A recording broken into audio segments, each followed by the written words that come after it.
नमस्कार दोस्तों, मैं हूं वंदना भारती और आप देख रहे हैं कमोडिटी इनसाइट्स। इवनिंग एडिशन में मैं आपसे ये बताना चाह रही थी कि अभी थोड़ा जो ग्लोबल मार्केट की जो स्थिति है वो बड़ी क्रूशियल सी हो गई हुई है। अभी चाइना का डेटा ख़राब आया, ट्रेड डेटा ख़राब आया, एक्सपोर्ट जो है वो 1.1% डाउन साइड गया। यानी कि जो टेरिफ टसल जो था उसका इम्पैक्ट यूएस पे भी आ रहा है, चाइना पे भी आ रहा है और बाकी सारी कंट्रीज़ पे भी आ रहा है। तो जो भी इकोनॉमिक डेटा है वो भी अब ख़राब आएगा और इसका इम्पैक्ट आना शुरू हो चुका है आपको शेयर बाज़ार पे। शेयर बाज़ार में अब यहाँ पे गिरावट देखी जा रही है। इनफैक्ट अब यहाँ पे ट्रंप ने भी कहा है कि शटडाउन का भी इम्पैक्ट जो है अब यहाँ पे शेयर बाज़ार पे देखा जा रहा है। आज के दिन में आपको जापान निक्केई भी आपको क्लोजिंग दिया निगेटिव में, शंघाई यहाँ पे निगेटिव में क्लोजिंग थी, अपना बाजार भी दबाव में है यहाँ पे। अब यहाँ पे जब यूएस मार्केट ट्रेड हो रही है तो यूएस मार्केट में एस&पी आपको 0.6% गिर गया है और फिर आपको अगर डाउ जोन्स की बात की जाए वो भी 0.22% गिरा हुआ है और लग रहा है कि एक बारी 46,300 तक या 46,000 तक नीचे की तरफ आ सकता है। यहाँ पे गिरावट डॉलर इंडेक्स में भी है।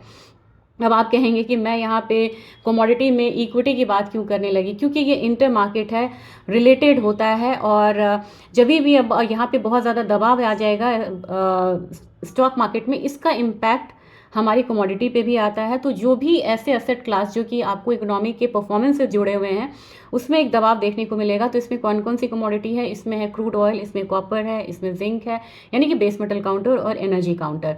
एनर्जी काउंटर में क्रूड ऑयल पे थोड़ा दबाव यहाँ पे रहेगा, ऑलरेडी दबाव में है, 59.8 के करीब ट्रेड हो रहा है, 53.15 पे है। आज कुछ रिकवर हुआ है लेकिन रिकवरी यहाँ पे लिमिटेड हो सकती है, इस बात का हमें ध्यान रखना होगा। तो 5400 से लेके 5280 तक का एक दायरा होगा। रही बात यहाँ पे नेचुरल गैस की, नेचुरल गैस 388 के करीब ट्रेड हो रहा है। ये यहाँ पे सीजनैलिटी के हिसाब से बढ़ सकती है कमोडिटी।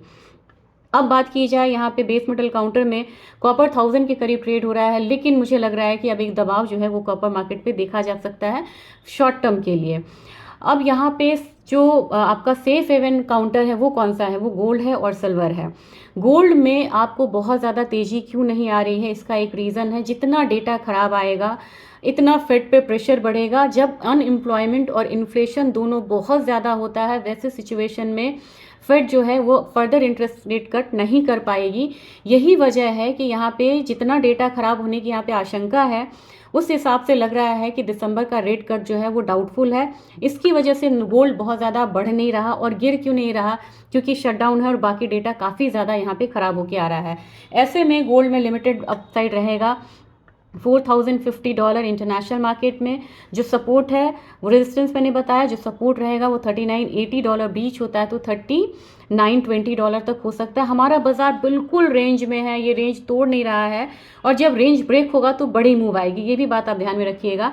1,22,000 से 1,22,500 अपसाइड में आज बायस अभी भी फिलहाल अपसाइड का है और नीचे 1,18,800। और सिल्वर में मुझे लग रहा है कि गोल्ड से ज़्यादा चमक इस बार सिल्वर में है, लेकिन वो भी बिल्कुल डाउट मतलब कि रेंज में है।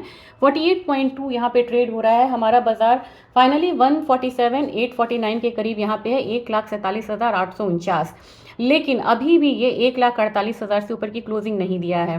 क्लोजिंग अगर 1,48,000 या उससे 1,48,500 से ऊपर होती है तब इसका रास्ता खुलेगा। नेक्स्ट रेजिस्टेंस आपको बनेगा 1,50,000 52,000। अदरवाइज ये यहाँ पे रेंज में ही घूमती रहेगी कमोडिटी और नीचे का दायरा क्या होगा, 1,46,000 का।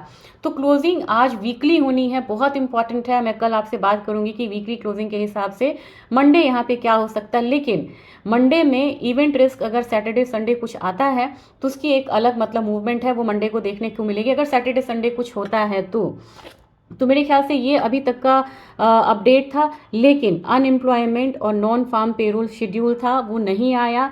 इसकी वजह से मार्केट काफ़ी डाउटफुल है और ये भी रीज़न है कि इक्विटी मार्केट अभी यहाँ पे काफ़ी गिर रही है, क्योंकि पता है कि जब ये डेटा आने शुरू होंगे तब वो डेटा जो है वो निगेटिव आएगा और उसका ऑलरेडी असर जो है वो इक्विटी मार्केट पे दिख रहा है। एक एग्जाम्पल बस देना चाह रही हूँ कि ट्रंप ने अभी फ्लाइट्स को भी यहाँ पे कम करने का निर्देश दिया है, क्योंकि वहाँ पे जो ट्रैफिक कंट्रोलर है वो भी कम हुए हैं, पायलट्स भी कम हुए हैं, फ्लाइट्स भी कम हुई हैं। तो ये शटडाउन का जो इम्पैक्ट है वो बहुत ज़्यादा अब यहाँ पे दिखने लगा है। तो बी वेयर, इक्विटी में करेक्शन है, बेस मेटल एनर्जी में भी करेक्शन यहाँ पे आ सकता है फर्दर, लेकिन सेफ हेवन बाइंग के नाम पे गोल्ड हल्का सा ऊपर रहेगा, लेकिन गोल्ड में भी बहुत बड़ी तेजी फिलहाल यहाँ पे नहीं है। Thank you.